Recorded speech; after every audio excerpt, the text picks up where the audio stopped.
The Black Ice Chronicles Massive. This is Crazy D. I'm standing here with Brother Franklin. How you doing, Franklyn G? Good as always. Thank you, sir.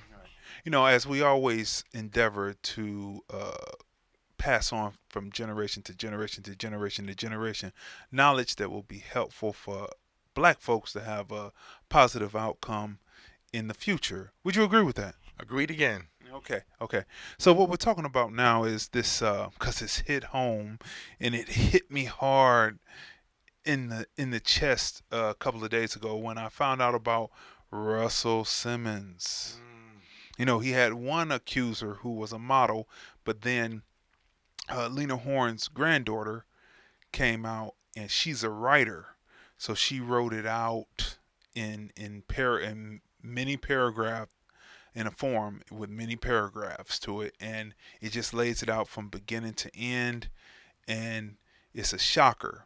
So my question to you, Franklin G, is I'm going to ask you: do you believe that we're in a shift, a paradigm shift of power right now? Well, not so much a paradigm shift of power, but a paradigm shift in the way power can be used. As you see, many women now are coming up talking about things that happened to them in a different generational time. This is probably all just a backlash to 45.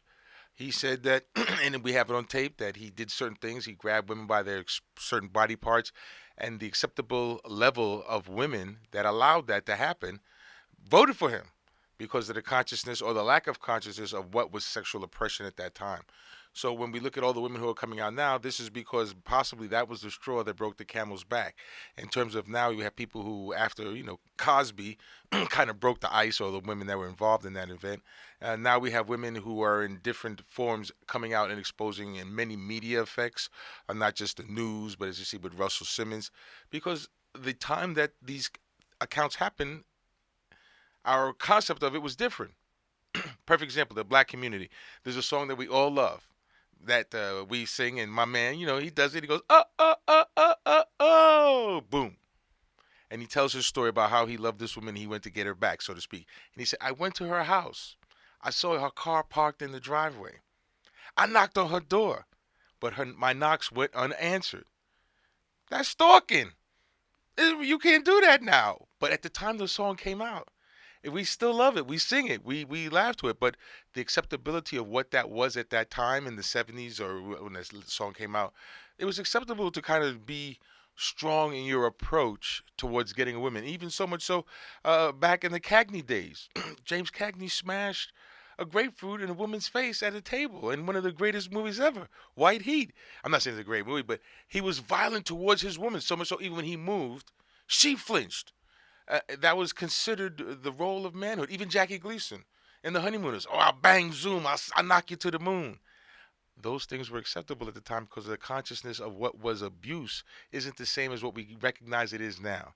And even in the 80s with the police, every breath you take. Right. That song is a Every step. stalker song. Sure. But we accepted it. We loved it. So now the consciousness level due to 45 exposing it, and we finding out all of these women, unfortunately, at high levels and different levels of acceptability, not saying accept, but whatever, for lack of credibility, for lack of a better word, because they're in front of the camera or in front of the television, or they're great prolific writers. We see that it's something that has happened, and now the acceptability level has changed. Not that it was ever right to approach and force yourself on anybody. I mean, to me, no is no. If they say no, move on. You'll find there are more than enough individuals who are willing to find you attractive enough to engage in dialogue with you if you find one who doesn't. It's the problem when the women lose their voice. Like what she says in the article, she lost her voice for that moment, for those moments where the altercation or the assault went Right. down, and then it seemed like she was accepting because she never said no. She lost her voice. And that's what makes it more powerful to us as we hear it now, because these are powerful people. These are people who are in front of us, who are leaders of industry. These are people who are in front of us, well, like I said, not just so much the news, but even over at Fox and all of that kind of stuff. So these were people who we thought were powerful people, and I'm not saying they're not. But when these instances have happened to them, even some of these main leading actresses who we're coming to find out about now, the power that they have on screen is it's feign, it's fake, it's faux, because the power that a man has to put you in that movie is really where it's at. And if you didn't acquiesce to their advances or whatever it is, as we're finding out with Roger Ailes and all these other guys, there's only, a couple of ways to look at it. They were powerful images that were given to us who, in actuality, when they were faced with situations that demanded their power for whatever reason, they were removed. They became not saying regular women, but they were just like any other woman who's being forced to do something at the hands of a power situation. But if we look at it, as I would say, at Fox, not saying the game, but for lack of a better term, all of those ladies who succumbed or who had problems with the management in terms of even now with Matt Lauer and those kind of guys. But over at Fox, there were all these leading white women who were sexually, harassed, that got money, got compensated, left, and went to other channels. The only black face over there is Miss Harris Faulkner, beautiful black woman. So how did she survive? Either she may have acquiesced to their advances, or those advances were not given to her because they knew the kind of person she was.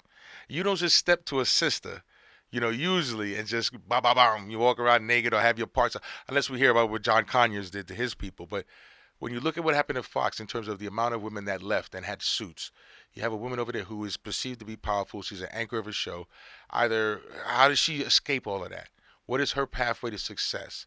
Was it that she acquiesced, or was it that they didn't approach her? I'm willing to submit the latter because they knew the kind of person she was. They knew the kind of things that they could get away with. A man or an individual will only do with you what you allow him to do with you. And unfortunately, sometimes they think about jobs and force and things. I'm not saying there's no reason. I'm not saying any reason to do such negative things to other people. But if you're powerful within yourself, and now we're knowing women are more powerful, they're not accepting the things that men did to them in as far as the 80s or 90s. This is a new breed of mentality. As you said, the paradigm shift now with the 45 and all the oppression that he's put on women. The first big protest was by women. The ongoing struggles now are by women. There are more women coming up, college educated, and they're not going to take these things in the workplace. Even if we see everywhere at Google, they have the problem everywhere where it's pervasively white men. It just shows that we have to have more diversity in the workplace for several levels, not just women, men, LGBT, everybody, and definitely the Nubian brothers. Because if they're doing it to them, the next issue is because they can sidestep this by saying sexuality. Race is always there, always, and that is prevalent when you have large industries where there are no African American men or African American women. If sexuality is a problem for them with their own, race is a problem with them dealing with us in the business climate and getting ahead and being a real person. So maybe after is what happened in the 60s. First it was a black thing, then it became a woman thing. Well, maybe now it'll be a woman's thing that will revert back into a black thing because oppression on any hands, and if it's done for sexual reasons to their own, you can imagine what happens to brothers when they come in front of those kind of adjudications or having to make a decision about them. So hopefully this will lead to something better. I'm sure it will because people aren't taking it anymore.